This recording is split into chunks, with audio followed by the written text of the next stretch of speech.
ورحمة الله تعالى وبركاته.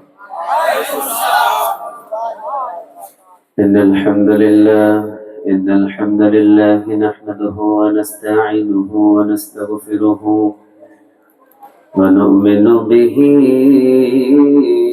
ونتوكل عليه ونعوذ بالله من شرور أنفسنا ومن سيئات أعمالنا من يهده الله فلا مضل له ومن يضلل فلا هادي له فلن تجد له وليا مرشدا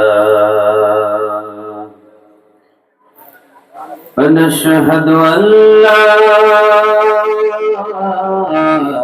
إله إلا الله وحده لا شريك له والذي لا ضد له ولا ند له لا مثل له ولا مثيل له لا وزير له ولا كفيل له لا شبه له ولا شبيه له لا ولد له ولا والد له وهو الواحد الفرد الصمد لم يلد ولم يولد ولم يكن له كفوا أحد ونشهد أن سيدنا ونبينا وحبيبنا وبشيرنا ونذيرنا وطبيبنا وطبيب أرواحنا وحبيبنا وحبيب ربنا محمدا عبد الله ورسوله أرسله بالحق بشيرا ونذيرا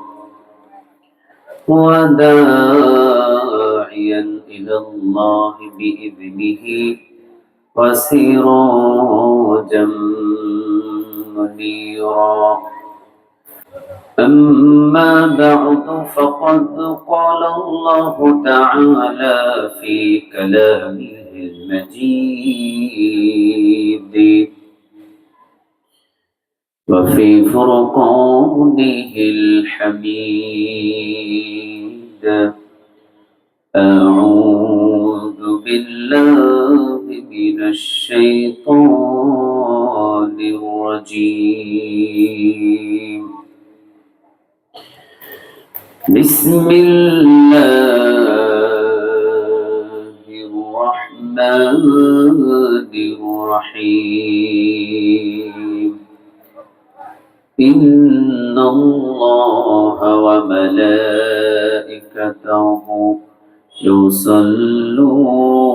يصلون على النبي يا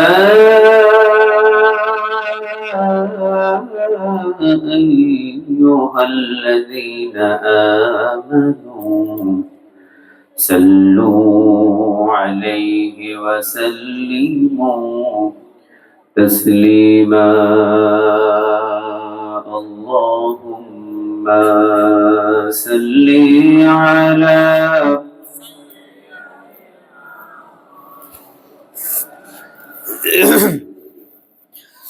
وعلى آل سيدنا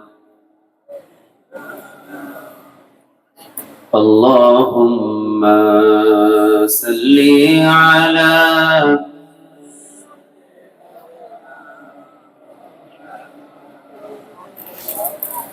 وعلى آل سيدنا তাহাজ্জুদের যাই নামাজে মরণ তুমি দিও প্রভু, একামতে দিনের কাজে কবুল করে নিও প্রভু। তাহাজ্জুদের যাই নামাজে মরণ তুমি দিও প্রভু, একামতে দিনের কাজে কবুল করে নিও প্রভু। আল্লাহুম্মা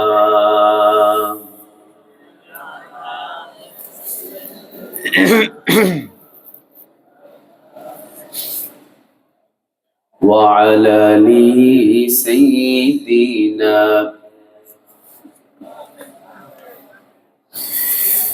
اللهم صل على محمد সবাই পড়েন আমার সাথে اللهم صل على محمد وعلى آل محمد كما صليت على إبراهيم وعلى آل إبراهيم إنك حميد مجيد اللهم بارك على محمد وعلى آل محمد كما باركت على إبراهيم وعلى آل إبراهيم إنك حميد مجيد لا إله إلا الله لا إله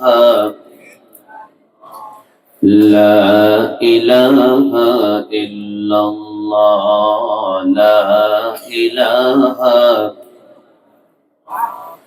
لا إله إلا الله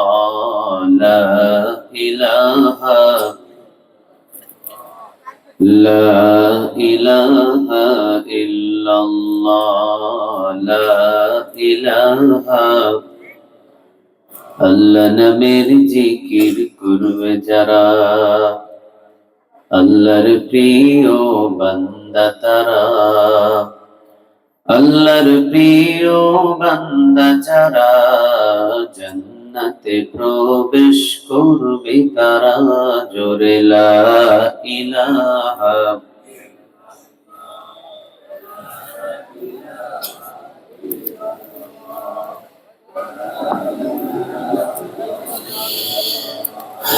لا إله إلا الله محمد رسول الله صلى الله عليه وسلم। প্রিয় নাটোরবাসী, আপনারা সবাই কেমন আছেন? আলহামদুলিল্লাহ, আমি ভালো আছি, কিন্তু আপনাদের আওয়াজে মনে হচ্ছে না আপনারা খুব একটা ভালো আছেন। আমি তো শুনেছি নাটোরের ভিতরে বীর পুরুষগুলো বসবাস করে, আর এখানে যে মাহফিল করতে বসেছি এই বাজারের নাম কি? মমিনপুর। বোঝা যায় সব খাঁটি মমিন গুলো এখানে বসা। মমিনদের আওয়াজ তো ওমরের উত্তরসূরিদের মতো, ওমরের মতো হওয়া দরকার, ঠিক না বে ঠিক? তো এইভাবে দুর্বল আওয়াজে তো মনে হয় না যে এখানে মমিন বসে আছে। আবার জিজ্ঞাসা করছি, নাটোরবাসী আপনারা সবাই কেমন আছেন? আলহামদুলিল্লাহ, আমিও ভালো আছি। এখন বলেন, আমাদের সবাইকে ভালো রাখার মালিক কে? যারা উত্তর দিলেন না তাদের ঈমান জায়গায় নষ্ট হয়ে যাওয়ার সম্ভাবনা আছে। ভালো রাখার মালিক কোনো গাঁজাওয়ালা নয়, কোনো মাজারওয়ালা নয়, কোনো নেতা নয়, কোনো নেত্রী নয়। ভালো রাখার মালিক একজন। আওয়াজ দিয়ে বলেন, তিনি কে? জবান খুলে কথা বলতে হবে। এছাড়া এমন একটা আমি প্রশ্ন করে বলবো, প্রশ্ন করে বসবো, আপনি উত্তর দিতে পারেন নাই, উত্তর দিচ্ছেন না ইচ্ছা করে, কিন্তু উত্তর না দেওয়াটা আপনার জন্য গুনাহের কারণ হয়ে দাঁড়াবে। আমাদের সুস্থ রাখার মালিক কে? আমাদেরকে বাঁচায় রাখছেন তিনি কে? সব জায়গায় আমরা প্রশংসা করবো কার? আল্লাহর প্রতি আমরা শুকরিয়া আদায় করে পড়ছি আলহামদুলিল্লাহ, পড়ছি রব্বানা লাকাল হামদ হামদান কাসীরান তাইয়িবান মুবারাকান ফি। পড়েন আল্লাহু আকবার কাবীরা আলহামদুলিল্লাহি কাসীরা সুবহানাল্লাহি বুকরাতাও ওয়া আসীলা সুবহানাল্লাহি ওয়া বিহামদিহি আদাদা খালকিহি ওয়া রিদা নাফসিহি ওয়া জিনাতা আরশিহি ওয়া মিদাদা কালিমাতি। পড়েন লাকাল হামদ বিল কুরআন, লাকাল হামদ বিল ইসলাম, লাকাল হামদ বিআসমাইক হুয়া লাকা বিহি সামাইতুহু, লাকাল হামদ ইয়া রব।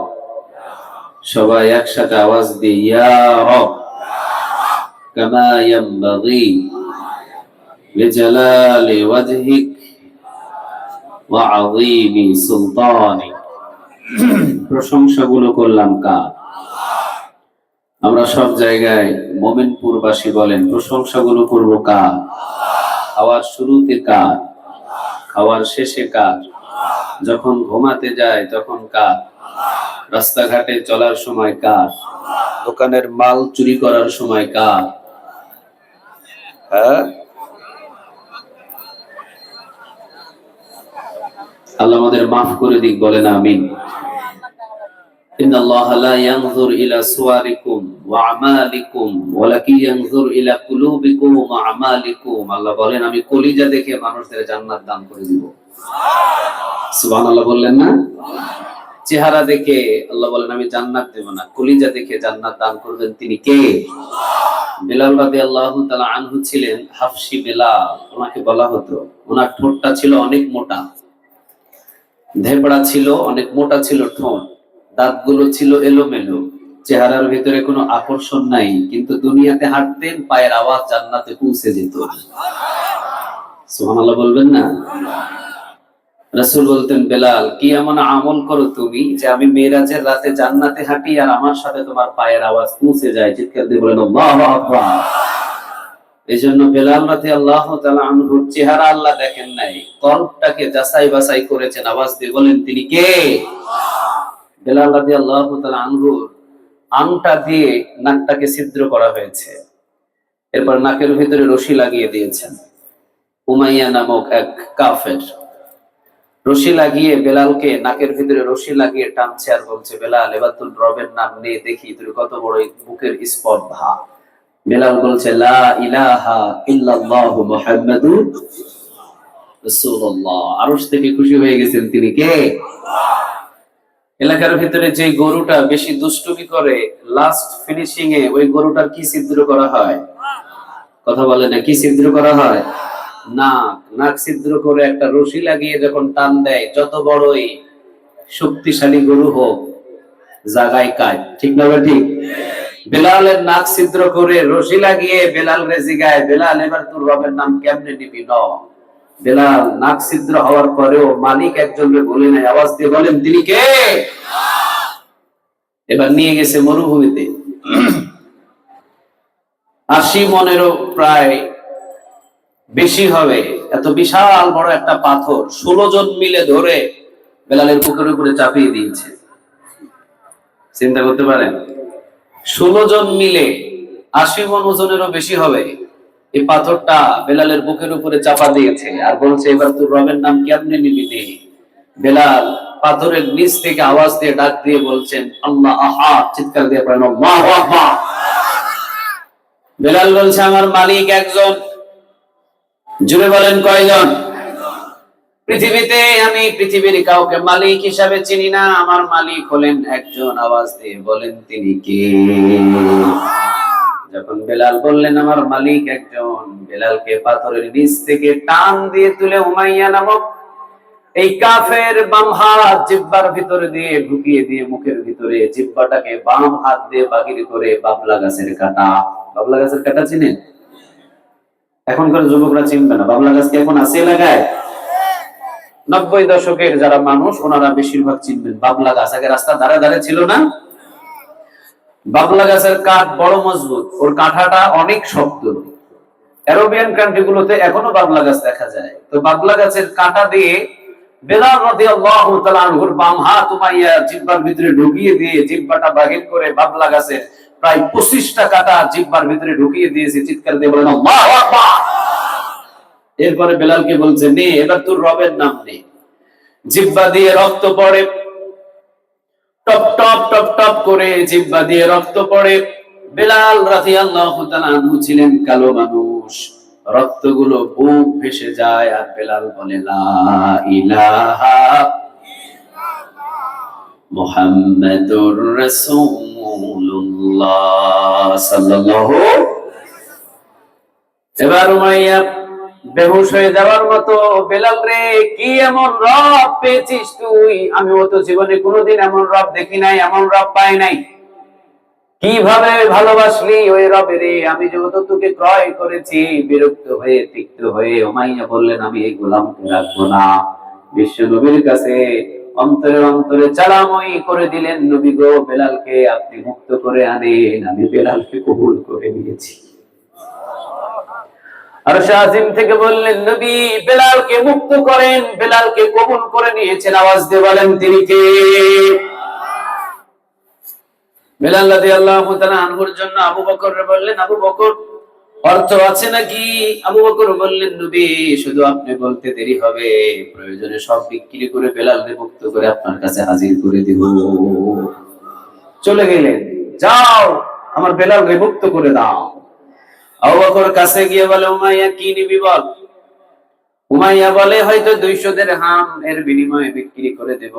বেলাল রাদিয়াল্লাহু তাআলা আনহুকে নিয়ে যাও। আবু বকর বললেন, এই উমাইয়া, আজকে যদি তুই সম্পদ হয় আবু বকরের সবকিছু চাইতি, সবকিছুর বিনিময়ে বেলালকে আমি মুক্ত করে নবীর সামনে হাজির করে দিতাম। আরে নবী খুশি তো খুশি হয়ে যাবেন। আওয়াজ দিয়ে বলেন তিনি কে? আমার রাসূলকে খুশি করার জন্য আমি আবু বকর সব সময় প্রস্তুত থাকি। এত অ্যামাউন্ট কম চাইলি, ধর 200 দিরহাম নে। 200 দিরহাম দিয়ে বেলালকে মুক্ত করে নবীজির সামনে বেলালকে দাঁড় করিয়ে দিলেন। বেলালের দিকে রাসূল তাকাতে পারছে না। শরীরের ভিতরে মনে হয় ব্লেড দিয়ে ছিঁড়ে ফেলছে পুরাটা শরীর। জিহ্বা দিয়ে টপ টপ করে রক্ত পড়ে, নাকটাকে ছিদ্র করা। আর বেলাল রাদিয়াল্লাহু তাআলা আনহু শরীরের ভিতরে চাবুকের দাগ, মনে হচ্ছে খুর দিয়ে বেলালের পুরো শরীরটা চিরে দেওয়া হয়েছে। রাসূল সান্ত্বনা দিয়ে বললেন, বেলাল ধৈর্য নাও, বেশি সময় নয়। তোমার মতো মুমিনদের রক্ত দিয়ে জমিনে পড়ে, ওই জমিনটা মুমিনদের হাতে তুলে দেন তিনি কে? ও বেলাল ধৈর্য নাও, বেশি দেরি হবে না। এই মুমিনের রক্ত পড়ার সাথে সাথে মুমিনের রক্ত বৃথা যাবে না। কালেমার পতাকা পথ করে মক্কার ভূমিতে উড়ে যাবে। সুবহানাল্লাহ বলে। তাহলে আপনারা বলেন তো দেখি, বেলাল রাদিয়াল্লাহু তাআলা আনহু তিনি কালো মানুষ ছিলেন, কিন্তু ওনার সম্মান আর ওনার মর্যাদা আল্লাহ রাব্বুল আলামিন চেহারা দেখে দেয় নাই, কলিজা দেখে বেলালের সম্মান আর মর্যাদা বাড়ায় দিয়েছেন তিনি কে? মসজিদে নববীতে মদিনায় আযান চলছে। বিশ্বনবীজি বললেন, বেলাল তুমি হলো মদিনার মুয়াজ্জিন। চিৎকার দিয়ে বলেন আল্লাহু আকবার। বিশ্বনবীজি ইমাম মুয়াজ্জিন হলেন বেলাল রাদিয়াল্লাহু তাআলা আনহু। প্রায় বিশ্বনবী বিদায়ের আগ মুহূর্তে 1 বছর থেকে 2 বছর আগে সাহাবীরা বললেন, নবী বেলালের আযানের আওয়াজ আমাদের কাছে আর পছন্দ হয় না। এখন তো অনেক সুন্দর সুন্দর দেখতে সুপুরুষ, দেখতে সুন্দর, লম্বা চওড়া মুয়াজ্জিন নিযুক্ত দেওয়া যায়। নবী কালো মানুষ, বেলাল চেহারার ভিতরেও তেমন সৌন্দর্য নাই। এই মানুষটারে দিয়া আযান দিলে আমরা মুসলমান, আমাদের সম্মান মর্যাদা কাফেরদের কাছে টিকে থাকে না। ও নবী একজন স্পেশালি সুন্দর একটা সুপুরুষ, যার কণ্ঠের আওয়াজটা অনেক সুন্দর, মধুর, দেখতেও খুব সুন্দর। মিশরিয়ান অথবা যে কোনো একটা সুন্দর পুরুষকে আপনি মুয়াজ্জিনের দায়িত্ব দিয়ে দেন। অধিকাংশ সাহাবীদের ডিসিশন, অধিকাংশ সাহাবীরা এটাতে ভোট দিয়ে দিলেন। রাসূল বললেন, বেলাল আজ থেকে আযান দেওয়া তুমি বন্ধ করে দাও। মসজিদে নববীর নতুন মুয়াজ্জিন নিযুক্ত করেছে তারা, তাকে আযান দেওয়ার জন্য সুযোগ দাও। বেলাল রাদিয়াল্লাহু তাআলা আনহু সবাই মসজিদে নববী থেকে বাহির হয়ে যায়, কিন্তু বেলাল বাহির হয় না। সুবহানাল্লাহ বলে। বিশ্বনবী আমাকে নিষেধ করেছে, নবী আমাকে নিষেধ করেছেন, নবীর আদেশ অবশ্যই মানতে হবে। আযান বেলাল দিলেন না, কিন্তু বেলাল নালিশ নবীর কাছে দেন নাই। বেলাল নালিশ দিলেন এক মালিকের কাছে, আওয়াজ দিয়ে বলেন তিনি কে? আলহামদুলিল্লাহি রাব্বিল আলামিন আর-রাহমানির রহিম মালিকি ইয়াউমিদ্দিন।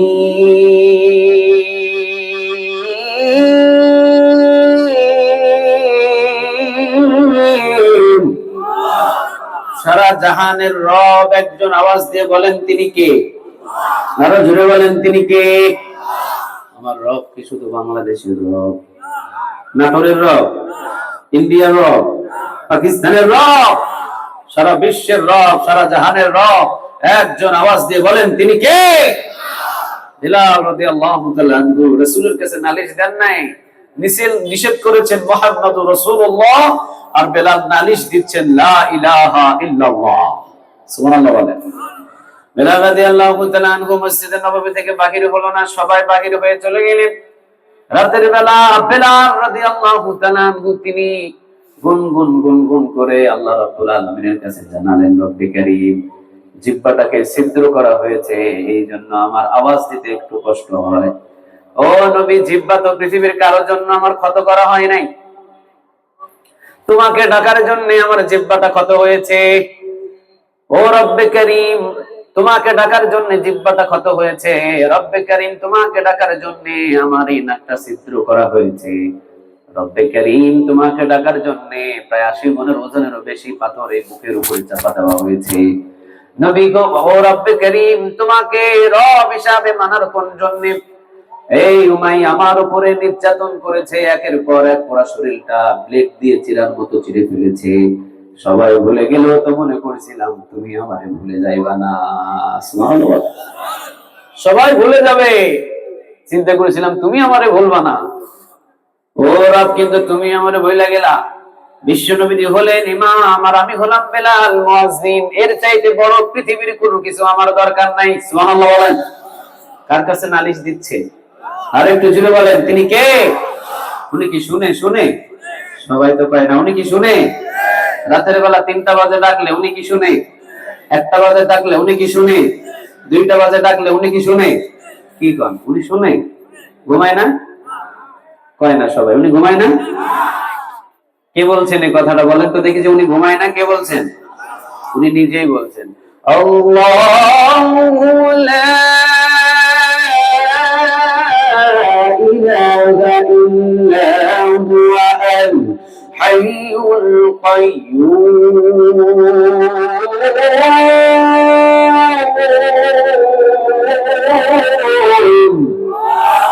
আল্লাহু লা ইলাহা ইল্লা হুয়া আল হাইয়ুল কাইয়্যুম লা তাখুযুহু সিনাতুন ওয়ালা নাওম। যার ঘুমও নাই, যার তন্দ্রামিও নাই, তিনি আমাদের একজন মালিক। তিনি কে? ওনার ঘুম নাই, ওনার তন্দ্রামি নেই। পৃথিবীতে যারাই খোদা বলে দাবি করেছে তারা 10 ঘন্টা ঘুমিয়েছে, 8 ঘন্টা জাগ্রত ছিল। আল্লাহ বলছেন 24 ঘন্টায় আমি জাগ্রত, আর আমি হলাম রব। চিৎকার দিয়ে বলেন আল্লাহু আকবার। যার ঘুম নাই, যার তন্দ্রামিও নাই, আয়াতুল কুরসি তাফসীর করলে ঘন্টার পর ঘন্টা লেগে যাবে।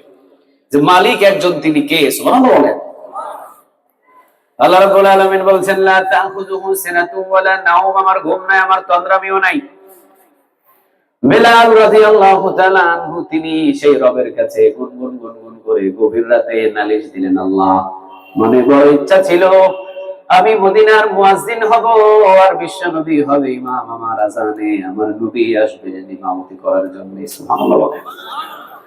যেই তোমার নাম নেওয়ার জন্য ও রব্বে কারীম জিহ্বাটা ছিদ্র করা হলো, নাক ছিদ্র করা হলো, মন কেমন ওজনের পাথর চাপা দেওয়া হলো, পুরো শরীরটা ব্লেড দিয়ে চিরে দেওয়া হলো, ওই নামই যদি তোমার না নিতে পারি তো বেলালের জীবিত থেকে তো কোনো লাভ নাই। নিয়ে যাও, বিদায় করে নিয়ে যাও, বেলালের দুনিয়া থাকার কোনো দরকার নাই। আল্লাহু আকবার। আরশে আজিম থেকে খুশি হয়ে গেছেন। তিনি কে? আরো জোরে বলেন তিনি কে? খুশি। ফজর নামাজের সময় এসে মুয়াজ্জিন আগে এসে ফজর নামাজের যখন ওয়াক্ত শুরু হয়েছে, তখন মুয়াজ্জিন মসজিদে নববীতে এসে আযান দেওয়া শুরু করেছে। আল্লাহু আকবার, আল্লাহু আকবার, আল্লাহু আকবার, আল্লাহু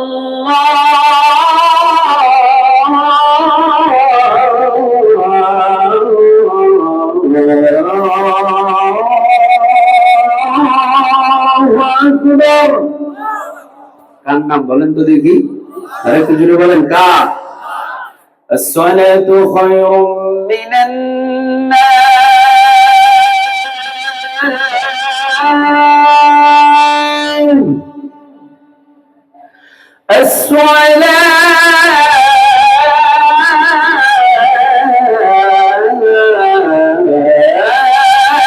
আসসালাতু খায়রুম মিনান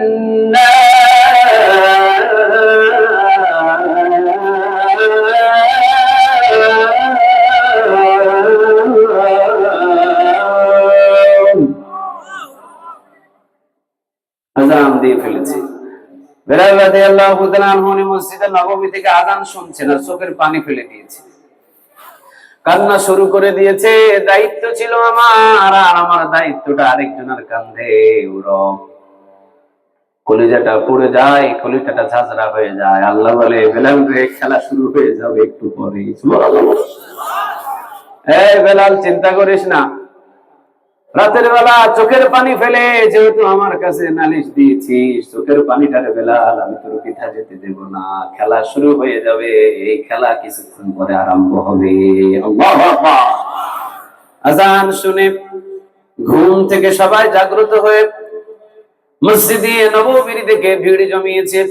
বিশ্ব নবীও আসলেন, কিন্তু বসে আছেন, সুবহে সাদিক হয় না। সুবহানাল্লাহ বলবেন না? রাতটা আরো গভীর অন্ধকার হয়ে যায়। মসজিদে নববীর ভিতরে একজন আরেকজনের চেহারা দেখা যায় না। আল্লাহু আকবার। মসজিদে নববীর ভিতরে অন্ধকার করে দিয়েছে, একজন আরেকজনকে দেখে না। কি রে? বেলাল রাদিয়াল্লাহু তাআলা আনহু আযান দিলে একটু পরে সুবহে সাদিক হয়ে যায়, একজন আরেকজনের চেহারা একটু একটু ঝাপসা ঝাপসা দেখা যায়। নামাজে দাঁড়ায়, শুরু হয়ে যায়। তখন তো ঘড়ি ছিল না। ঘড়ি ছিল? কথা বলে না, ঘড়ি ছিল নাই, ঘড়ি নাই। তো আজকে দেখা যায় বেলাল রাদিয়াল্লাহু তাআলা আনহু আযান দিলে একটু পরে ঝাপসা ঝাপসা দেখা যায়, আর নতুন মুয়াজ্জিন আযান দিছে, পুরো ঘুটঘুটে অন্ধকার আরো বেড়ে যায়। রাত করেন তিনি কে? দিন করেন তিনি কে?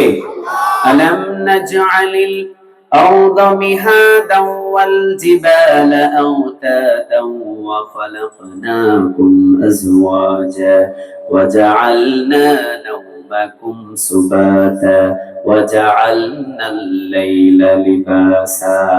বলেন কথাটা কার? রাত করে আমি, ঘুটঘুটে অন্ধকার করি আমি তোমাদের ঘুমের জন্য। ওই রাতের বেলা সবগুলোকে সাইলেন্ট করে দিয়ে আমি। সুবহানাল্লাহ বলেন। কোন নিয়ামতকে তুমি অস্বীকার করবা? ওয়া ইন তাউদ্দু নি'মাতাল্লাহি লা তুহসুহা। বলেন কথাটা কার? ওয়া ইন তাউদ্দু নি'মাতাল্লাহি লা তুহসুহা। আমার কোন নিয়ামত অস্বীকার করবা? একটাও পারবা না।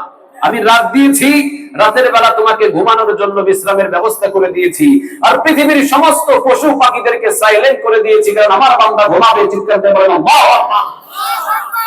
রাতের বেলা পশু পাখি চিৎকার করতে পারবে না, নিষেধ আছে কার? আর একটু জোরে বলেন না, কার? কারণ আমার বান্দারা ঘুমাবে।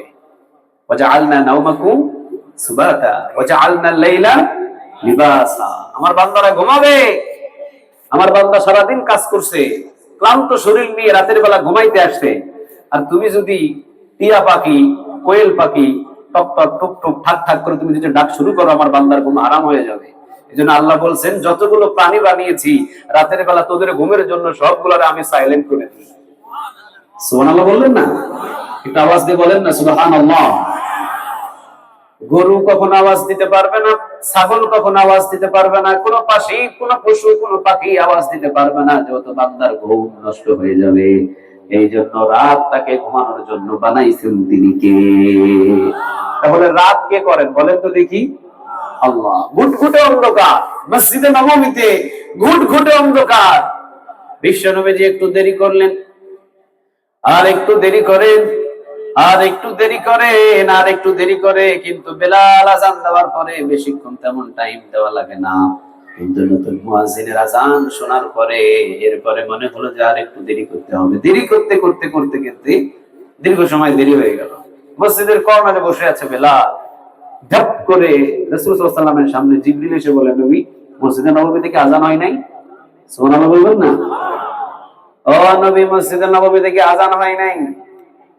আল্লাহ রাসূল বললেন, হ্যাঁ জিবরিল, মসজিদে নববীতে অনেক উচ্চ আওয়াজে, কণ্ঠস্বর সুন্দর, চেহারা সুন্দর, সবকিছু সুন্দর, মসজিদে নববীতে তো আযান হয়েছে। জিবরিল বলে, নবী গো, কোন জায়গায় কিভাবে আযান হলো? মসজিদের ছাদ পর্যন্ত পার হয় নাই। আর বেলালের আযান যখন মসজিদে নববীতে হয়, আযানের আওয়াজটা সারা আসমান জমিন ছড়িয়ে পড়ে আল্লাহর আরশে গিয়ে ধাক্কা লেগে যায়। আরশে ধাক্কা লেগে যায়। কারে দিয়ে আযান দিয়েছেন? ডিসিশন হয়েছে নবী মুয়াজ্জিন হিসাবে বেলালকে নিযুক্ত করতে হবে যতদিন বেলাল জীবিত আছে। সুবহানাল্লাহ বলে, যতদিন বেলাল জীবিত আছে এটার উপরে কেউ হাত দেওয়ার ক্ষমতা নাই। তাহলে বেলালের রাতের দোয়াটা কবুল করে নিয়েছেন তিনি কে? তো রাসূল ইন্তেকালের পরে বেলাল আর আযান দেন নাই। রাসূলের ইন্তেকাল হয়েছে, তো বেলাল রাদিয়াল্লাহু তাআলা আনহু রাসূলকে বেশি ভালোবাসতেন। তো রাসূলের ইন্তেকালের পরে বেলাল প্রায় 5 বার 10 বার চেষ্টা করেছে আযান দেওয়ার জন্য, কিন্তু আযান দিতে গিয়ে আশহাদু আল্লা ইলাহা ইল্লাল্লাহ, এরপরে বলতে হয় আশহাদু আন্না মুহাম্মাদার রাসূলুল্লাহ, কিন্তু যখনই আশহাদু আন্না মুহাম্মাদার রাসূলুল্লাহ বেলাল পড়ে, বেলাল পড়ার পরে যখন মসজিদে নববীর দিকে তাকায়, রাসূল নাই। তো রাসূল নাই দেখলেই তখন রাসূল বেলালের চেহারাটা রাসূলের মিরাজের দিকে, রাসূলের রওজা মুবারকের দিকে চলে যায়। ওই দিকে গেলেই বেলাল রাদিয়াল্লাহু তাআলা আনহু ফিট লেগে পিছনের দিকে পড়ে যায়, চিৎকার দিয়ে বলেন আল্লাহু আকবার। কি ভালোবাসা বেলালের খুলে যায়। দ্বিতীয়বার আবার ট্রাই করে, তৃতীয়বার আবার ট্রাই করে, এরপর একের পর এক ট্রাই করে চেষ্টা করে দেখে, কিন্তু না, বেলাল রাদিয়াল্লাহু তাআলা আনহু আযান দিতে পারে না। শেষ পর্যন্ত বেলাল রাদিয়াল্লাহু তাআলা আনহু গাট্টি গুট্টা বাছাই করে নিয়ে একটা গাট্টি মাথায় নিয়ে রওনা দিয়েছে। আবু বকর সিদ্দিক রাদিয়াল্লাহু তাআলা আনহু বলতেছেন, বেলাল যাও কই? বেলাল বলে, আমি মদিনা থেকে দূর এলাকায় বসবাস করব। আবু বকর বললেন, বেলাল, রাষ্ট্রীয়ভাবে কোনো দায়িত্ব তোমাকে দিয়ে দিব, এরপরে রাষ্ট্রীয়ভাবে রেশনের চালের তোমাকে ব্যবস্থা করে দেব। বেলাল বললেন, পৃথিবীর সব কিছু যদি আমারে দিয়ে দাও, আমি মদিনায় থাকতে পারবো না, কেননা আমার নবী মদিনায় নাই। সুবহানাল্লাহ, আমার নবী আনতে পারবো না, এটা তো অসম্ভব। তো চলে গেলেন। 4 বছর 5 বছর পরে রাসূল একদিন বেলালকে স্বপ্নে দেখা বলতেছে, বেলাল, তুমি আমার এইভাবে ভুলে গেলা, আমার রওজায় আসবা না? সুবহানাল্লাহ বললেন না? এভাবে তুমি আমারে ভুলে গেলা বেলাল, তুমি আমার মদিনায় আসবা না, আমারে দেখতে আসবা না? ওই দিন পরের থেকে বেলাল আর কোনোদিন মদিনা থেকে বাহির হয় নাই। তাহলে এখান থেকে আমরা একটা জিনিস বুঝলাম, আল্লাহ রাব্বুল আলামিন চেহারা দেখে না, আল্লাহ রাব্বুল আলামিন সূরত দেখে না, আল্লাহ রাব্বুল আলামিন দেখেন বলেন কলব। ইন্নাল্লাহা লা ইয়ানজুরু ইলা সুওয়ারিকুম ওয়া আমালিকুম ওয়ালাকিন ইয়ানজুরু ইলা কুলুবিকুম ওয়া আমালিকুম। আল্লাহ সব সময় দেখেন আপনার কলবগুলো দেখে দেখে জান্নাতে ঢুকায়া দিবেন তিনি কে? বহু ধনী মানুষ কিয়ামতের ময়দানে দাঁড়িয়ে থাকবে, আর বহু রিকশা চালক হাসতে হাসতে জান্নাতে চলে যাবে। সুবহানাল্লাহ হয় নাই? একবার যদি কেউ নিজ ইচ্ছায় মুখ থেকে বাহির হয়ে যায়, সুবহানাল্লাহ, তা আল্লাহ বলছেন ওই বান্দার জন্য আমি আসমান জমিনের খালি জায়গাটা নেক দিয়ে পূরণ করে তার আমলনামায় জমা করে দিব। একটা আওয়াজ দিয়ে বলেন সুবহানাল্লাহ, একটা আওয়াজ দিয়ে বলেন আলহামদুলিল্লাহ, আওয়াজ দিয়ে বলেন লা ইলাহা লা ইলাহা লা ইলাহা লা ইলাহা ইল্লাল্লাহু মুহাম্মাদুর রাসূলুল্লাহ সাল্লাল্লাহু। চলেন আমরা আলোচনায় ঢুকে যাই। কষ্ট হচ্ছে আপনাদের? আচ্ছা, বাহিরের মানুষগুলো যদি সবাই ভিতরে ঢোকে জায়গা হবে? কথা বলে না, জায়গা হবে? কি বলেন? মোমিনপুর এতগুলো বাস, এত মানুষ না, কম মানুষ যে এই ছোট প্যান্ডেলে জায়গা ভরপুর হয়ে যাবে? বুঝলাম না। এই মোমিনপুরে আশেপাশের সব মানুষ যদি আসে, এই প্যান্ডেলে জায়গা হবে? তাহলে বোঝা যায় সব আসে নাই। কথা বলেন না কেন আপনারা? সব আসে নাই। যাদেরকে পছন্দ করেছেন তাদেরকে বসাইছেন। আওয়াজ দিয়ে বলেন তিনি কে? মুমিন বান্দা তো তারা যারা একটার পর একটা নেক কাজের সাথে জড়িত থাকে। সুবহানাল্লাহ, একটার পর একটা নেক কাজের সাথে জড়িত থাকে। রাতের বেলা আল্লাহ ওয়ালারা আল্লাহ সুবহানাহু ওয়া তাআলার ইবাদত থেকে কখনো দূরে সরে না। সুবহানাল্লাহ বলেন। আল্লাহ ওয়ালা যারা, আল্লাহর ওলি যারা, তারা সব সময় দিনের বেলা ইবাদত যা করতেন রাতের বেলা ইবাদত বেশি করতেন। আল্লাহু আকবার। যত ওলিদের ইতিহাস পড়বেন ওদের আমল কি রাতে বেশি না দিনে বেশি? সবাই কয় না রাতে বেশি না দিনে বেশি? রাতে বেশি। যত নবীর ইতিহাস পড়বেন কোন নবী রাতের বেলা তেমন ঘুমাতেন না। সব নবীরাই রাতের বেলা একজনের গোলামিতে মশগুল হয়ে যেতেন। আওয়াজ দিয়ে বলেন তিনি কে? আশারায়ে মুবাশশারা 10 জন জান্নাতি সাহাবী আছে, ওদের জীবনে তালাশ করে দেখেন ওদের দিনের চাইতে রাতের আমল সবথেকে বেশি। সুবহানাল্লাহ বলবেন না? তো আজকের এই রাতের বেলা আমরা এখানে আসতে পেরেছি, বসতে পেরেছি, আমরা এটার জন্য খুশি না বেজার? সবাই বলে না খুশি না বেজার? বিশ্বনবীজি বলেছেন কেউ কোরআনের জন্য যদি 1 ঘন্টা ব্যয় করে, তিরমিজির বর্ণনায় হাদিসটি এসেছে 500 রাকাত কবুল হওয়া নফল নামাজের নেক আল্লাহ তাআলা আমল নামা জমা করে দেয়। বাইহাকীতে আরেকটা হাদিস এসেছে, নবী বলেন কেউ যদি কোরআনের জন্য 1 ঘন্টা ব্যয় করে 60 বছর নফল ইবাদতের নেক তার আমল নামায় জমা করে দিবেন। তিনি কে? সুবহানাল্লাহ বলতে পারলেন না? তাহলে আমরা যারা বসেছি আমরা লসের ভিতরে পড়ি নাই, যতক্ষণ বসে থাকবো গুনাহ থেকে আমাদেরকে মুক্ত রাখবেন তিনি কে? আর মুমিনপুর বাজারের এলাকার সকল মানুষ যদি এই জায়গায় বসে, মাঠে কোনো জায়গা দেওয়া সম্ভব? প্রত্যেকের যদি আমার পায়ে হাত দেওয়ার জন্য আমার যদি সুযোগ থাকতো আমি সবার হাত ধরে জোর করে বলতাম ভাই অন্তত আজকের কোরআনের ময়দানে বসো, বসলেই গুনাহ মাফ। সুবহানাল্লাহ বললেন না? বসলেই কি মাফ? কথা বলে না কি মাফ? আমাদের গুনাহ নাই এমন কোন ব্যক্তি আছে খায়? ওই পিছনে আছে ডান সাইডে হুজুররা কেউ আছেন? গুনাহ নাই আমাদের এখানে কেউ আছে? আল্লাহ বলতেছেন 80 বছরের গুনাহ নিয়ে যদি কোরআন শুনতে বসে আমি আল্লাহ মাফ করে দিব। শুধু আমার কাছে চাইতে দেরি হবে, আমি আল্লাহ মাফ করতে দেরি করব না। আল্লাহু আকবার। কত গুনাহ আছে তোর? আল্লাহ বলে কত গুনাহ আছে তোর? তোর গুনার একটা সীমানা আছে, কিন্তু আমার দয়া মায়ের কোনো সীমানা নাই।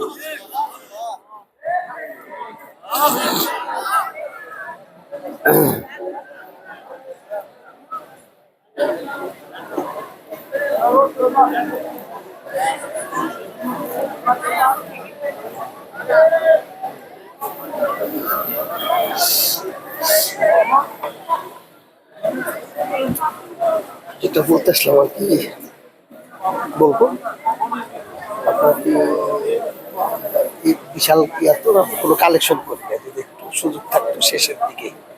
হ্যাঁ, চেষ্টা করব। জি।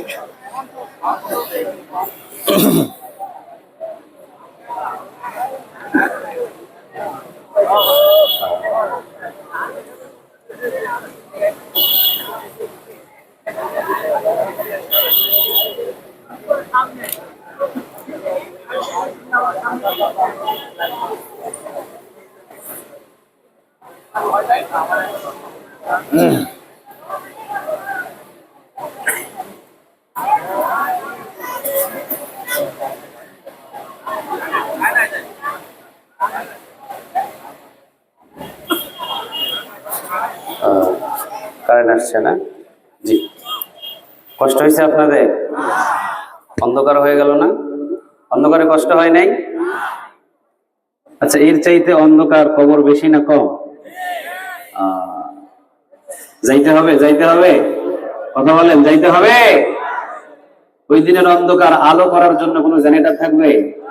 কোন মানুষ রেডি করে রাখবেন, তুই জেনারেটর স্টার্ট দিয়ে দিবি। যখন উপরে বাঁশতাফা দিয়ে দিবে তুই জেনারেটর স্টার্ট দিয়ে আমার কবরে আলোময় করে দিবি, থাকবে? থাকবে না। আহা, মানুষ দেখছেন এই যে অন্ধকার হয়ে গেছে না, অন্ধকারের মাঝখান দিয়ে কিছু মানুষ ভাবছে, কইছে এটাই সুযোগ। কথা বলেন না কেন? শয়তানরে বুঝাইয়া দিচ্ছে এইটাই সুযোগ, এখনই ভাব। আচ্ছা, যদি এখান থেকে বাইর হয়ে যায় লস হবে না লাভ হবে? সবাইকে বললেন না লস হবে না লাভ হবে?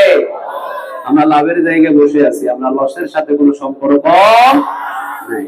অনেক টাকা খরচ করে আজকের আয়োজন করেছে, চমৎকার আয়োজন, এত সুন্দর আয়োজন নাটোরের ভিতরে হওয়ায় আমি নাটোরবাসীকে ধন্য জানাই। আল্লাহ সুবহানাহু ওয়া তাআলা এদেরকে কোরআনের খাদেম হিসেবে কবুল করুন, বলেন আমিন। যারা কোরআন শুনতে এসেছেন যদি 80 বছরের গুনাহ নিয়েও বসেন মোচন করে দিতে পারেন তিনি কে? সবার গুনার একটা সীমানা আছে, দয়া মায়ার সীমানা নাই কার? খালের পানি পরিমাণ তুমি যদি গুনাহ নিয়ে আসো আর আমার কাছে যদি বলো আল্লাহ মাফ করে দাও, আমি সাগর পরিমাণ দয়া দিয়ে ঢেলে তোমার গুনাহ মাফ করে দিব। সাগর পরিমাণ যদি তোমার গুনাহ থাকে তুমি যদি আমার কাছে মাফ চাও, আমি আসমান পরিমাণ দয়া মায়া নিয়ে ঢেলে দিয়ে তোর সব গুনাহ করে মাফ করে দিব। আল্লাহ শুধু বলে বান্দা কোনদিন যদি সুযোগ পাও আইসো আমার কাছে, চাইও আমি আল্লাহ সব গুনাহ মোচন করে দিব। আর তিনি রহমান, তিনি রহিম, তার মতো দয়ালু পৃথিবীতে কেউ, কথা বলেন না কেন, কেউ নাই। তো তার মহিমান্বিত কোরআন থেকে আজকে আমরা কিছু আলোচনা শুনবো। শুনতে রাজি আছেন তো সবাই? কথা বলেন না কেন, শুনতে রাজি আছেন? তাফসীরুল কোরআন মাহফিল, তো তাফসীরুল কোরআন মাহফিলে কোরআনের ব্যাখ্যা যদি না হয় এটা কি মজা লাগে? সবাই বলে না মজা লাগে? গ্রন্থটার নাম কি বলেন তো দেখি? আমরা যে গ্রন্থটা থেকে কথা শুনবো, গ্রন্থটার নাম কি? সবাই বলেন, আওয়াজ দিয়ে বলেন। পৃথিবীতে সব থেকে যে গ্রন্থটা পাঠিত হয়েছে, মানে পড়া হয়েছে, সেই গ্রন্থটার নাম কি? পৃথিবীতে সব থেকে যে গ্রন্থটা ছাপানো হয়েছে, ওই গ্রন্থটার নাম কি? পৃথিবীতে সব থেকে যে গ্রন্থটা মানতে গিয়ে হামলা মামলা খেতে হয়েছে, গ্রন্থটার নাম কি? পৃথিবীতে সব থেকে বেশি যে গ্রন্থটার জন্য মানুষ জীবন দিয়েছে, ওই গ্রন্থটার নাম কি? পৃথিবীতে সব থেকে দামি যে মহা মানুষটা, ওই মানুষটা যে গ্রন্থটার জন্য দুইটা দামদান শহীদ করে দিয়েছে, ওই গ্রন্থটার নাম কি? তাহলে কোরআনটা শুনতে এসে যদি আমাদের বিপদে পড়তে হয়, বিপদে পড়বো, কিন্তু গ্রন্থ শোনা বন্ধ করবো? কথা বলেন, বন্ধ করবো? এই গ্রন্থটা থেকে আমরা আলোচনা স্টার্ট করছি, শুরু করছি। প্রথমেই আল্লাহ সুবহানাহু ওয়া তাআলা বলে দিয়েছেন, যালিকাল কিতাবু লা রাইবা ফীহি হুদাল লিল মুত্তাকিন। This is the book, so there is no doubt, কোন সন্দেহ নাই গ্রন্থে। নিশ্চিন্তে অন্ধকারে অথবা চোখ বন্ধ করে আমার গ্রন্থটা মানতে পারো। সুবহানাল্লাহ বলেন। সব জিনিসের ভিতরে সন্দেহ থাকে, কথা বলেন না কেন? সব জিনিসের ভিতরে সন্দেহ থাকে। আমার ভিতরে, আমার কথার ভিতরে সন্দেহ থাকতে পারে, হুজুরের কথার ভিতরে সন্দেহ থাকতে পারে, কিন্তু কোরআনের ভিতরে কোনো সন্দেহ নাই। এই ঘোষণাটা দিয়েছেন, আওয়াজ দিয়ে বলেন তিনি কে? আবার আল্লাহ বলছেন, এই গ্রন্থের সাথে যদি তোমাদের সম্পর্ক হয়, তোমরা জেলখানায় গেলেও তোমাদের সম্মান বেড়ে যাবে। এই গ্রন্থটার সাথে যদি তোমাদের সম্পর্ক হয়, তোমরা ফাঁসির কাস্টে ঝোলার পরেও পৃথিবীর আনাচে কানাচে থেকে তোমাদের জন্য মানুষ হাত তুলে দোয়া করবে, চিৎকার দিয়ে বলেন আল্লাহু আকবার। এই গ্রন্থটার জন্য যদি তোমরা জীবন দিতে পারো, আজীবন তোমাদেরকে মানুষ মনে রাখবে। সুবহানাল্লাহ বললেন না? এই গ্রন্থটার জন্য যারা ফাঁসির কাস্টে ঝুলেছে, ওদের সম্মান বাংলাদেশে আছে না নাই? আরো যদি বলেন আছে না নাই?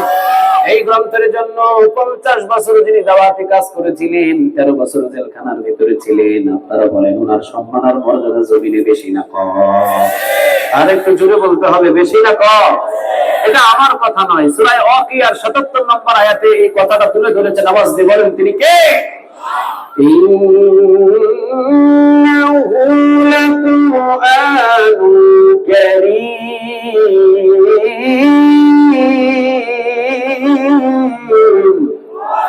ইন্নাহু লাকুরআনুন কারীম ফি কিতাবিম মাকনুন লা ইয়ামাসসুহু ইল্লাল মুতাহহারুন। কোরআন হলো সম্মানিত কিতাব, এটার সাথে যদি তোমাদের সম্পর্ক হয়, তোমরা রিকশা চালক হও, আর দিন মজুরি হও, আর প্রতিবন্ধী হও, আর অন্ধ হও, যাই হও না কেন, তোমাদের সম্মান আর মর্যাদা বাড়িয়ে দিবেন তিনি কে? বিশ্বনবী আপনাদের মতো সকল সাহাবীদেরকে নিয়ে কোরআন থেকে আলোচনা করছেন। ওই জায়গায় একজন অন্ধ মানুষ এসেছে, অন্ধ মানুষ এসে তিনি দাঁড়িয়েছেন, তিনি তো চোখে দেখে না। বিশ্বনবী নিজে আলোচনাটা কোরআনের বন্ধ করে দিয়ে, রাসূলের চাদর ছিল, চাদরটা খুলে বিছিয়ে দিয়ে বলছে, আমার চাদর মোবারকে তুমি বসে যাও। সুবহানাল্লাহ বলতে পারলেন না? সারা পৃথিবী থেকে রাসূলের চাদরের মূল্য আমাদের কাছে বেশি না কম? আরো জোরে বলতে হবে, বেশি না কম? রাসূল চাদর বিছিয়ে দিয়ে নবী বলেন, আমার চাদরে বসো। তুমি তো বসার জায়গা পাও না, আমার চাদরে বসো। অন্ধ সাহাবী বুঝতে পেরেছেন, রাসূল আপনি কার উপরে আমাকে বসতে বলছেন? এখন রাসূল বলছেন, আমার চাদর মোবারকে তুমি বসে যাও। অন্ধ সাহাবী কেঁদে দিয়ে বলেন, নবী এই অন্ধ প্রতিবন্ধীর সম্মান করার কারণে আল্লাহ রাব্বুল আলামিন আপনার সম্মান মর্যাদা বাড়িয়ে দিই। নবী বললেন, শোনো, তুমি কোরআনের ছাত্র হতে এসেছো, কোরআন থেকে আলোচনা শুনতে এসেছো, এই জন্য মালিক আমার চাদর থেকেও তোমার সম্মান আর মর্যাদা বাড়িয়ে দিয়েছে। এখন বলেন, কোরআনের সাথে সম্পর্ক হলে সম্মান বাড়ে না কমে? বাজার থেকে 50 টাকা দিয়ে একটা রেহেল কিনে নিয়ে যাবে। রেহেল চিনেন? সবাই তো বলে না, নাটোরবাসী রেহেল চিনেন? আচ্ছা, আমার কথা শুনতে কি আপনাদের কষ্ট হচ্ছে? আমি কি অন্য কোনো ভাষায় কথা বলতেছি নাকি আপনাদের মতো সেম সেম হইতেছে? কোনো অসুবিধা নেই তো? নাটকের সাথে কি আমার ভাষা একটু মিল আছে?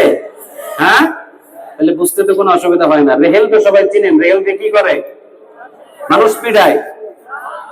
অনেকে কয় হ হ, রেহেল দিয়ে মানুষ পিটায়, অনেকে কয় হ হ, মানে ওইটাই। রেহেল দিয়ে কি করে? এই কোরআনটা রেখে রেহেলের উপরে দেখবেন মা বোনেরা সবাই তেলাওয়াত করে। আচ্ছা বলেন, একটা রেহেলের মূল্যই বা কত হয়? 50 টাকা। 50 টাকার রেহেল দিয়ে কোরআনটাকে 24 ঘন্টা তেলাওয়াত করে, 24 ঘন্টা রেহেলের উপরে কোরআনটা টাকের উপরে চোখের উপরে রেখে দেয়। ঘরের ভিতরে 30,000 টাকা 50,000 টাকা দামের দেখবেন সোফা আছে, খাট আছে, অনেক কিছু আছে, ওই খাটের উপরে হাজার লাথি লাগে, সালাম নাই। রেহেলে যদি চুস করে একটু লাথি লাগে, কি করে? সবাই কয় না, কি করে? আল্লাহ বলছেন ওই যে খাট সোফা কোরআন থেকে বহু দূরে 50,000 টাকা দিয়ে মূল্য দিয়ে ক্রয় করা হয়, কিন্তু হাজার লাথি লাগলে সালাম নাই। আর 50 টাকার রেল শুধু কোরআনের সাথে জড়িয়ে থাকার কারণে লাথি লাগলে সালাম করে। বোঝা যায় দাম কম হলেও কোরআনের সাথে সম্পর্ক থাকার কারণে রেগেলের সম্মান মর্যাদা বাড়াইয়া দিচ্ছেন তিনি কে? আমরাও যদি এই কোরআনের সাথে সম্পর্ক করি, আমাদের সম্মান বাড়বে না কমবে? আরো জোরে বলেন, বাড়বে না কমবে? কোরআন এখন এক ভাষায় উত্তর দেন, মানতে হবে 12 আনা না 16 আনা? অনেকে চিন্তা করছে 12 আনা। কোরআন মানতে হবে 12 আনা না 16 আনা? 12 আনা মানলে কখনো জান্নাতি হওয়া যায় না। কোরআনের 6,666টা আয়াত, শানে নজরুলের দিক দিয়ে একটু কম বেশি হয়, 6,666টা আয়াতে ধরলাম আমি। 6,666টা আয়াত আছে কোরআনে, সব মানে, একটা মানে না। মুমিন না কাফের? সবাই তো বলে না মুমিন না কাফের? 114টা সূরা আছে, 113টা মানে, একটা মানে না। মুমিন না কাফের? ওযু ভাঙার জন্য আপনাদের এলাকায় পেশাব করতে হয় কয়বার? এগুলো করে না নাকি? পেশাব করে আপনারা ওযু করেন না? কয়বার করলে ওযু ভাঙে? শীতের সময় 2 বার, গরমকালে 1 বার। শীত বেশি যে, শীতের সময় 2 বার, গরমকালে কি 1 বার? নাকি শীত গরম উভয়ে একবার পেশাব করলে ওযু কি হয়ে যায়? ভেঙে যায়। তো ওযু ভাঙার জন্য প্রস্রাব করতে হয় 1 বার। ঈমানটাকে চলে যাওয়ার জন্য, কাফের হওয়ার জন্য কোরআনের সব অর্থবোধক, কোরআনের সব আয়াত অস্বীকার করে কাফের হওয়া লাগে না। একটা আয়াত অস্বীকার করলে সে কাফের হয়ে যায়, ঠিক না? ঠিক। একটা আয়াত যদি কেউ অস্বীকার করে, সে কি হয়ে যায়? কাফের হয়ে যায়। তো আল্লাহ রাব্বুল আলামিন এই কোরআনটাকে এমন ভাবে আমাদের উপরে নাজিল করে দিলেন, বান্দারে মানলে মানতে হবে 16 আনা, 12 আনা মেনে জান্নাতে যাওয়া যাবে। কথা বলেন, 12 আনা মেনে জান্নাতে যাওয়া যাবে? কিছু মানুষ দেখবেন 12 আনা মানে, কিছু আছে 13 আনা মানে, কিছু আছে 14 আনা মানে, কিছু আছে 15.5 আনা মানে, 1 আনা মানে না। নাই? কথা বলে না, নাই? 1 আনা আধা আনা না মানার কারণে ঈমান পরিবর্তন হচ্ছে না, ঈমান পরিপূর্ণ হচ্ছে না। ঈমান যদি পরিপূর্ণ না হয়, সে জান্নাতে যাবে না জাহান্নামে যাবে? কথা বলেন, জান্নাতে না জাহান্নামে? আল্লাহ রাব্বুল আলামিন এই কোরআনের ভিতরে এক জায়গায় বলেছেন, কিতাবুন আনসালনাহু ইলাইকা লিতুখরিজান নাসা মিনাল যুলুমাতি ইলান নূর।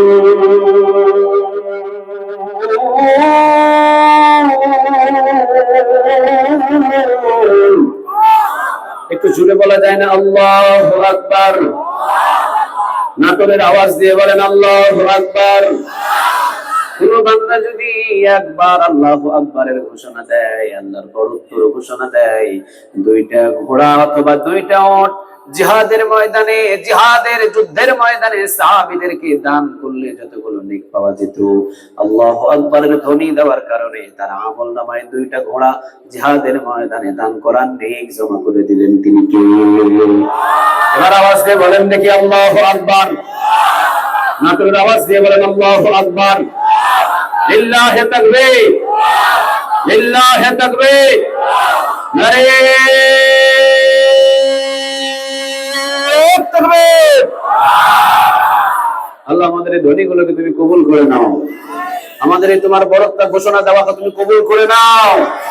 আল্লাহ আমাদের আমলনামায় নেক দিয়ে পূরণ করে দাও, বলেন আমিন। তাহলে কিতাবুন আনজালনাহু ইলাইকা লিতুখরিজান নাসা মিনাল যুলুমাতি ইলান নূর, অন্ধকার থেকে মানুষদেরকে জান্নাতের সোজা পথ দেখিয়ে দিতে আমি কোরআনটাকে নাজিল করেছি। চিৎকার দিয়ে বলেন আল্লাহু আকবার। কোরআন মানুষদেরকে জান্নাতের পথ দেখায়, এই জন্য কোরআনটাকে নাজিল করেছেন তিনি কে? আচ্ছা, আমরা যারা এখানে বসে আছি জান্নাতে যেতে চাই? সবাই বলেন জান্নাতে যেতে চাই। তো জান্নাতে যেতে হলে কোন গ্রন্থটা মানতে হবে? আর একটু জুড়ে বলেন কোন গ্রন্থটা মানতে হবে? কোরআন। চলেন আমরা তাহলে কোরআনটা মানবো। আজকে আমরা কথা শুনবো সূরা মুলক থেকে। সূরাটার নাম কি? সবাই তো বললেন না। সূরাটার নাম, কথা বলেন, সূরাটার নাম মুলক। অর্থ কি? মাশাআল্লাহ, মুলক অর্থ কি? রাজত্ব। 29 পারার প্রথম নম্বর সূরা, সূরাতুল মুলক। সূরাতুল মুলকের আমরা প্রথম থেকে আলোচনা শুরু করব। দেখা যাক কতদূর পর্যন্ত যাওয়া যায়। ধৈর্য থাকবে তো আপনাদের? আমি কিন্তু শেষ আলোচক না, আমার পরে মাওলানা মাহমুদুর রহমান দেলওয়ার ভাই আছেন, উনি আসছেন। উনি আসা পর্যন্ত যতটুকু আলোচনা করা যায় আমরা সূরা মুলক থেকে ততটুকু আলোচনা শুনবো ইনশাআল্লাহ। সূরা মুলকের ভিতরে 30টা আয়াত আছে। কয়টা আয়াত? সবাই তো বললো না কয়টা। ইন্না সূরাতা ফিল কুরআন 30 আয়াতান শাফাআত লিসাহিবিহা হাত্তা গুফিরা লাহু তাবারাকাল্লাযী বিয়াদিহিল মুলক। রাসূল বলেন, যে ব্যক্তি ঘুমানোর আগে সূরা মুলক একবার করে পড়বে, সে মৃত্যুবরণ করার পরে কিয়ামতের ময়দানে সূরা মুলকটা ঝগড়া করে আল্লাহর জান্নাতে তাকে নিয়ে যাবে। চিৎকার দিয়ে বলেন আল্লাহু আকবার। তিরমিজির হাদিস। ইন্না সূরাতা ফিল কুরআন 30 আয়াতান শাফাআত লিসাহিবিহা হাত্তা গুফিরা লাহু তাবারাকাল্লাযী বিয়াদিহিল মুলক। বিশ্বনবীজি বলেছেন, কোরআনের ভিতরে একটা 30 আয়াতের সূরা আছে যেটাকে বলা হয়, যার নাম সূরা মুলক, মানে রাজত্বের সূরা। রাজত্বের সূরা যদি ঘুমের আগে কোন বান্দা প্রতিদিন একবার করে তেলাওয়াত করে, তাকে কিয়ামতের দিন সূরা মুলক ঝগড়া করে জান্নাতে নিয়ে যাবে। ঘোষণাটা কার? আল্লাহর ঘোষণা বলেছেন মুহাম্মদ সাল্লাল্লাহু আলাইহি ওয়াসাল্লাম। তাহলে সূরা মুলক 30টা আয়াত। কতটা? প্রতিদিন ঘুমের আগে যদি তেলাওয়াত করেন, কিয়ামতের ময়দানে ঝগড়া করে কার জান্নাতে নিয়ে যাবে? আরেকটু জোরে বলেন কার? কখন ঝগড়া করবে জানেন? দেখা গেছে যে আপনি জান্নাত আপনার জন্য নসিব, জান্নাত আপনি পেয়ে গেছেন, সূরা মুলক কিন্তু আসবে না। কিন্তু দেখা গেল নামাজে ফেল পড়ে গেছেন, রোজায় ফেল পড়ে গেছেন, ইবাদতে যা করেছেন সবগুলো ফেল পড়ে গেছেন, জাহান্নামের জন্য ডিগলার হয়ে গেছে। জাহান্নামের জন্য আল্লাহ রাব্বুল আলামিন আপনাকে বলেছেন জাহান্নামের দিকে রওনা দাও। ওই সময়ে সূরা মুলক এসে বলবে, আল্লাহ এটা তো আমাকে তেলাওয়াত করেছে, সুবহানাল্লাহ, ও রব্বে কারীম তো আমারে তেলাওয়াত করেছে, ওকে আপনি জাহান্নামে পাঠাবেন কিভাবে? না না, ওকে জাহান্নামে পাঠানো যাবে না, ওকে জান্নাতে দেন। এবার আল্লাহ বলবে, না, ডিক্লেয়ার হয়ে গেছে, এই বান্দা জাহান্নামে যাবে। সূরা মুলক বলবে, আমাকে যে তেলাওয়াত করেছে তাকে আপনি জাহান্নামে দিতে পারবেন না। সুবহানাল্লাহ। কারণ আমি আপনার গ্রন্থের একটা সূরা, যেই সূরাটার নাম হলো সূরা মুলক, আপনার হাবিব বলেছিলেন ঘুমের আগে তেলাওয়াত করলে ঝগড়া করে জান্নাতে নিয়ে যাবে। আজকে আপনার সাথে আমার ঝগড়া হবে, সুবহানাল্লাহ বলবেন না? আল্লাহর কোরআনের তেলাওয়াতের একটা সূরা আল্লাহর সাথে ঝগড়া করবে, এটা কি আল্লাহ মেনে নেবে? আল্লাহ বলবে, তুমি ঝগড়া করতে হবে না, যা, তুই যখন সুপারিশ করলি বান্দারে আমি জাহান্নাম থেকে কেটে জান্নাত দান করে দিলাম। সুবহানাল্লাহ। তাহলে সূরা মুলকের ফজিলত বেশি না কম? আরেকটু জোরে বলেন। আল্লাহ রাব্বুল আলামিন বলছেন, তাবারাকাল্লাযী বিয়াদিহিল মুলকু ওয়া হুয়া আলা কুল্লি শাইইন কাদির।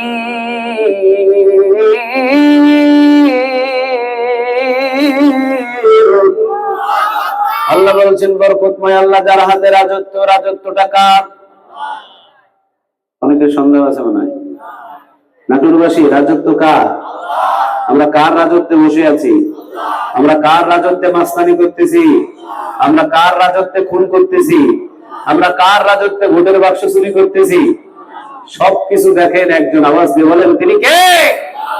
কার রাজত্বের ভিতরে আমরা আছি? বলেন বলেন, এটা আওয়াজ দিয়ে বলতে হবে কার? অনেকের তো চিন্তা ভাবনা করে যে না না, আমি ক্ষমতায় বসছি, এটা আমার রাজত্ব। কথা বলেন না কেন? উনি অমুক এলাকার অমুক, উনি তমুক এলাকার তমুক, উনি মনে করে যে আমি তো হুকুম দিলে সেনাবাহিনী হাজির হয়, আমি তো হুকুম দিলে র্যাব হাজির হয়, আমি তো হুকুম দিলে পুলিশ হাজির হয়, এটা হলো আমার এরিয়া, এটা হলো আমার রাজত্ব। কিন্তু তাদের কানের ভিতরে কথাটাকে ঢুকিয়ে দিয়ে বললেন, রাজত্ব তোমার নয়, সকল রাজত্বের মালিক একজন। আওয়াজ দিয়ে বলেন তিনি কে? আল্লাহ বলছেন, রাজত্ব আমার। এই রাজত্ব পৃথিবীর কারো নয়, এই সমস্ত রাজত্ব যেহেতু আমার, আমার রাজত্বের ভিতরে থাকতে হলে আমাকে রব হিসাবে মেনে নিয়ে থাকতে হবে। এ পর্যন্ত যারা আমার রাজত্বের ভিতরে বাহাদুরি করেছে, যারা আমার রাজত্বের ভিতরে মাথা উঁচু করে দাঁড়িয়েছে, যারা আমার রাজত্বের ভিতরে খুন খারাপি করেছে, যারা আমার রাজত্বের ভিতরে মস্তানি করেছে, তারা পেরিয়ে যেতে পারে নাই, আমার হাত থেকে পালাতে পারে নাই। জমিনের ভিতরে আস্ত স্থাপন করে তাদেরকে বিদায় করা হয়েছে। ঠিক না ঠিক?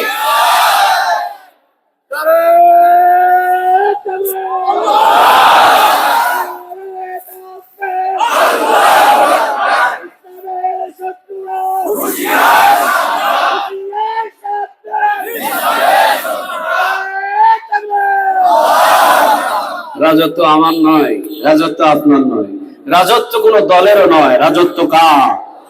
সবাইকে আওয়াজ দিয়ে সিংহ পুরুষের মতো বলতে হবে, রাজত্ব কার? মালিকের রাজত্ব, ওনার রাজত্বতে আমরা বসে আছি। ঠিক না ঠিক? আল্লাহ রাব্বুল আলামিন বলছেন, তাবারাকাল্লাযী বিয়াদিহিল মুলকু ওয়া হুয়া আলা কুল্লি শাইইন কাদির। কথাটা কার? বরকতময় আল্লাহ, যার হাতে রাজত্ব। রাজত্বের মালিক পৃথিবীর কেউ নয়। আমার রাজত্বের ভিতরে সমস্ত আমার হুকুম চলবে, সমস্ত আমার নিষেধ চলবে। পৃথিবীর কোন মানুষের হুকুম এই রাজত্বের ভিতরে চলতে পারে না। হুকুম এবং আইন চলতে হবে কার? আল্লাহ বলছেন, আমার হুকুম বাস্তবায়ন করার জন্য আমি তোমাদেরকে দিয়েছি 30 পারা কোরআন। চিৎকার করে বলেন আল্লাহু আকবার। এর ভিতরে আমার সব আইন দিয়ে দিয়েছি। পৃথিবীর কোন মানুষের বানানো সংবিধান তোমাদের সংবিধান হতে পারে না। পৃথিবীর কোন মানুষের বানানো আইন তোমাদের বানানো আইন হতে পারে না। পৃথিবীর কোন বানানো আইন দিয়ে তোমাদের পার্লামেন্ট চলতে পারে না। পৃথিবীর কোন মানুষের লিখিত সংবিধান দিয়ে তোমাদের বাস্তবায়ন আইন হতে পারে না। আমার আল্লাহর পাঠিত, আমার আল্লাহর দেওয়া 30 পারা কোরআন হলো তোমাদের সংবিধান। আমার রাজত্বের ভিতরে আমার সংবিধান কায়েম করতে হবে। ঠিক না ঠিক?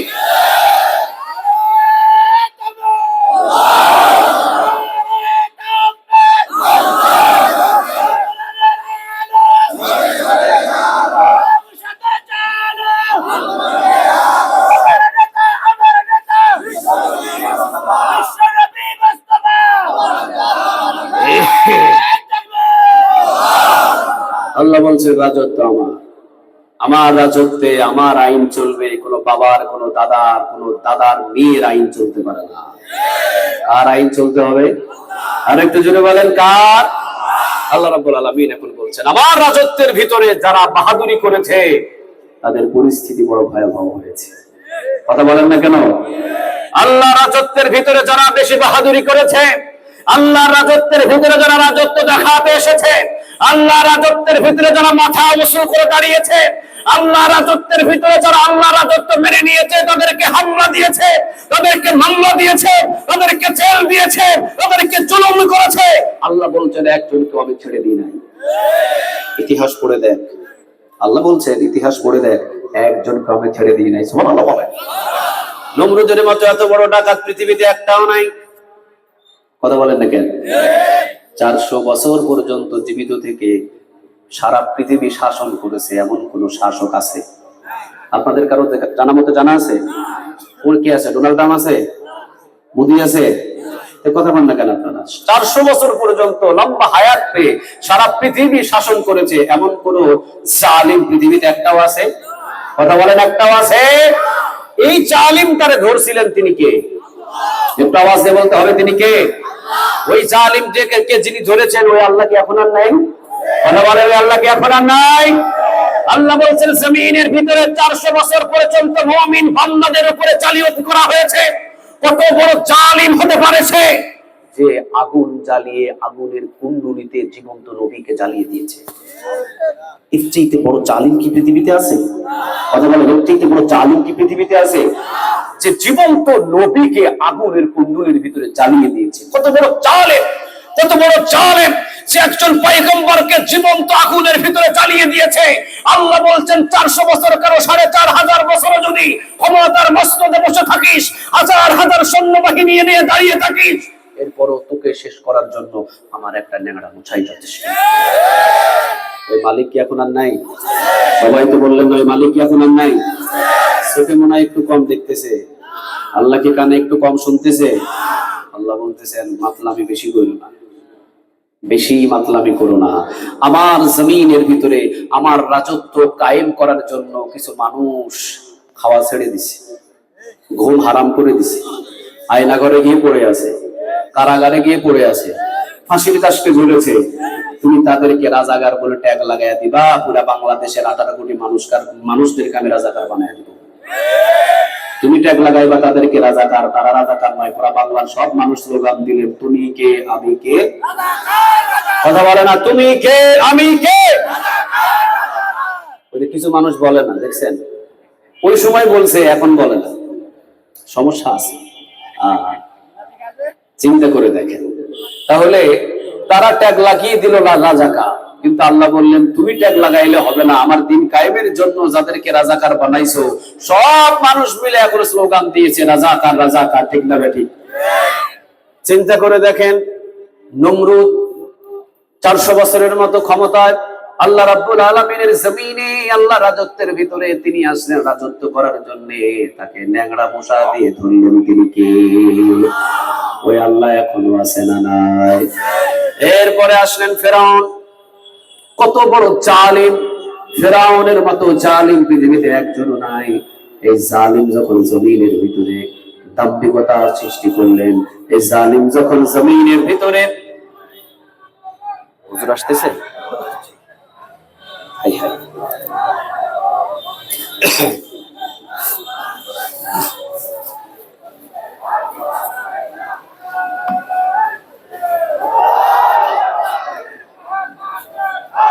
কই গেছে? খাবার গেছে নাকি? খাবার গেছে নাকি? মাইক চালু করে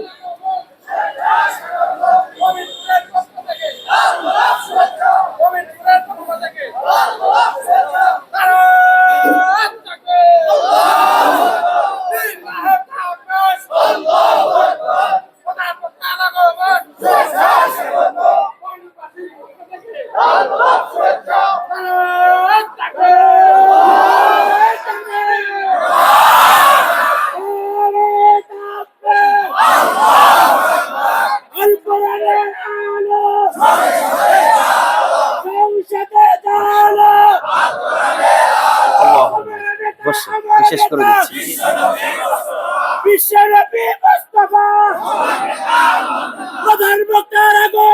বসেন বসেন বসেন, শেষ করে দিয়ে আমি আমার প্রিয় ভাইয়ের কাছে মাইক ছেড়ে দিচ্ছি। কারণ যখন সূর্য উঠে যায় তখন কি মোমবাতির আর কোনো মূল্য থাকে? কথা বলে না, মূল্য থাকে? মোমবাতির আলো কি আর কোনো প্রয়োজন হয়? সূর্য উদয় হয়ে গেছে, এখন আর মোমবাতির কোনো প্রয়োজন নাই। তাহলে রাজত্বটা কার? আমরা কার রাজত্বের ভিতরে বসবাস করছি? মেনে নিতে হবে বাধ্যতামূলক একজনের রাজত্ব। আওয়াজ দিয়ে বলেন তিনি কে? নমরুদ মানে নাই, এই জন্য নমরুদকে সাইজ করছেন তিনি কে? ফেরাউন মানে নাই, ফেরাউনকে সাইজ করছেন তিনি কে? আব্রাহাম মানে নাই, আব্রাহিমকে সাইজ করছেন তিনি কে? আবু জেহেল মানে নাই, আবু জেহেলকে সাইজ করছেন তিনি কে? আবু জেহেলের নাতি পুতিও যদি না মানে তাদেরকেও সাইজ করার জন্য এখনো আছেন। আওয়াজ দিয়ে বলেন তিনি কে? আল্লাহ যত বলেছেন আল্লাহু লা ইলাহা ইল্লা হুয়া আল হাইয়ুল কাইয়ুম, তিনি হলেন চিরঞ্জীব, তিনি হলেন চিরস্থায়ী। সবার মৃত্যু হবে কিন্তু মৃত্যু নাই একজন মালিকের। আওয়াজ দিয়ে বলেন তিনি কে? শুধু এতটুকু বলতে চাই, শুধু এতটুকু কথাই বলতে চাই। মুফাসসিরিনে কেরাম বলছেন এসবত এই আল্লাহর রাজত্বের ভিতরে যারা মাথা তুলে রাজত্ব করতে এসেছে তাদেরকে তো শেষ করেছেই, শুধু শেষ করেন বিষয়টা এতটুকু নয়, সবচেয়ে যে ছোট আযাব দিয়ে আল্লাহ তাদেরকে ধ্বংস করেছে। যত বড় নাস্তিক, যত বড় বেঈমান, যত বড় জালিম, তত ছোট আযাব দিয়ে তাদেরকে ধ্বংস করেছেন তিনি কে? নমরুদ 400 বছর ক্ষমতায় চালানোর পরে ওকে যে আল্লাহ ধ্বংস করলেন কিসের দ্বারা? বড় প্রাণী, বড় যোদ্ধা, সবচাইতে ছোট মশা, প্রতিবন্ধী মশা দ্বারা তাকে ধ্বংস করে দিলেন তিনি কে? আপনাদের এলাকায় পানিতে ডুবে যিনি মারা যায়, বড় মানুষ না ছোট মানুষ? পানিতে ডুবে মারা যায়, বড় মানুষ না ছোট মানুষ? ফেরাউনটা কি বড় ছিল না ছোট ছিল? এই বড় বেড়ারে পানির ভিতরে ডুবায়া পানি খাওয়াইতে, কাদো খাওয়াইতে খাওয়াইতে মারলেন তিনি কে? আব্রাহাম আসলেন এই জালিম, উনিও ছিলেন জালিম আব্রাহাম, আল্লাহর ঘর ভাঙার জন্য আসলেন, কিন্তু আব্রাহামকে ছোট ছোট পাখি দ্বারা থামিয়ে দিলেন তিনি কে? আল্লাহ বলছেন আমি এখনো আছি, আমি এখনো থাকবো, শুধুমাত্র আমি দেখতে চাই আমার রাজত্বের ভিতরে কারা মাথা তুলে দাঁড়ায়, আমার রাজত্ব কায়েমের জন্য যারা আন্দোলন করে, তাদেরকে যারা হামলা দেয়, তাদেরকে যারা মামলা দেয়, তাদেরকে যারা জেলে নিয়ে যায়, তাদেরকে যারা আইনগরে ভর্তি করে, তাদেরকে যারা ফাঁসি দেয়, আমি আল্লাহ দেখছি। এমন ভয় ভিতরে ঢোকায়া দিব জালিমদের, পিছনের দরজা দিয়ে পালাতে বাধ্য হবে। কারণ আল্লাহ কখনো জালিমদেরকে পছন্দ করে, ইন্নাল্লাহা লা ইউহিব্বুল যালিমিন, জুলুমকারীদেরকে অপছন্দ করেন। আওয়াজ দিয়ে বলেন তিনি কে? এজন্য আল্লাহ বলেন তাবারাকাল্লাযী বিয়াদিহিল মুলক, বরকতময় আল্লাহ যার হাতে রাজত্ব, রাজত্বটা আমাদের নয়, রাজত্বটা কার? ওয়া হুয়া আলা কুল্লি শাইইন কাদির, তিনি সর্ব বিষয়ের উপরে সর্বশক্তিমান। চিৎকার দিয়ে বলেন আল্লাহু আকবার। উনি যদি বলেন সারা রাত রাত থাকবে, দিন করতে পারবে না, কারো ক্ষমতা আছে বাবার যে দিন করতে পারবে? কথা বলেন, দিন করতে পারবে? উনি যদি বলেন যে দিন হয়ে থাকবে, রাত হবে না, কারো বাবার ক্ষমতা আছে যে রাত করতে পারবে? উনি যদি বলেন সব মাহফিলের মানুষগুলো এখানে বসে থাকতে হবে, কারো বাবার ক্ষমতা আছে যেখান থেকে উঠতে পারবে? উনি যদি বলে সবাই কবর জগতে চলে যেতে হবে, কারো বাবার ক্ষমতা আছে কেউ জীবিত ফিরে যেতে পারবে? আল্লাহ বলছেন ওয়া হুয়া আলা কুল্লি শাইইন কাদির, সর্ব বিষয়ের উপরে আমি আল্লাহ সর্বশক্তিমান। চিৎকার দিয়ে বলেন আল্লাহু আকবার। তাহলে আল্লাহর রাজত্বের ভিতরে আমরা আইন মানব কার? আল্লাহর রাজত্বের ভিতরে আমরা সংবিধানের আইনগুলো মানব কার?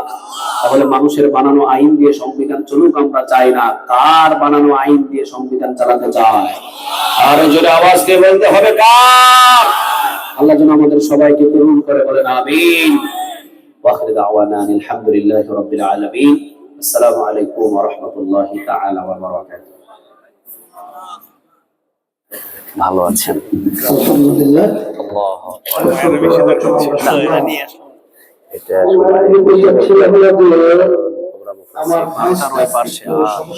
আমরা কেউই পছন্দ করি না। আমি শুধু আপনার অপেক্ষা করতেছিলাম, আপনি আসলেই ছেড়ে দিন। মানে গ্যাদারিং, এটা কি মোমেন্টুল বাজারের মানুষগুলি কি আপনার সুন্দরভাবে বুঝতে পারে না? সিলেট থেকে মেহমান আসছেন, ওনার সম্মান আমাদের কি দিতে হবে? আপনারা বলেন, একটু প্রশ্ন করি, এত সুন্দর প্যান্ডেল মনের উপরে কোনদিন হয়েছে? আচ্ছা, একবার তো কেউ বললেন না এই প্যান্ডেলটা হইল কি করে? দোকান থেকে 1 টাকাও নিল না, বাজার থেকে 1 টাকা নিল না, আমার কাছে 1 টাকা চাইল না, তাহলে এটা হলো কেমনে? কি বলেন? 2.5 লক্ষ 3 লক্ষ টাকা যদি খরচ হয়, তাহলে এই টাকাগুলি আজীবন দেখেছি জনগণ দিয়ে দেয়, 10, 20, 50, 100 দেয় না। তাহলে আপনাদের মনের ভিতরে এটা আসছে যে এটা করতে অনেক টাকা খরচ হয়েছে। আমি দ্বিতীয় মেহমানকে একটু বলছিলাম যে আপনি একটু মেহেরবানি করে জানাবেন, জানালেন না, কেন জানালেন না? আর সময়ও খুব কম। এই যে সামনে ওখানে ইসলামী সমাজ কল্যাণ পরিষদের সদস্য হইতে আগ্রহী যারা, তাদের ফরম পূরণ করুন।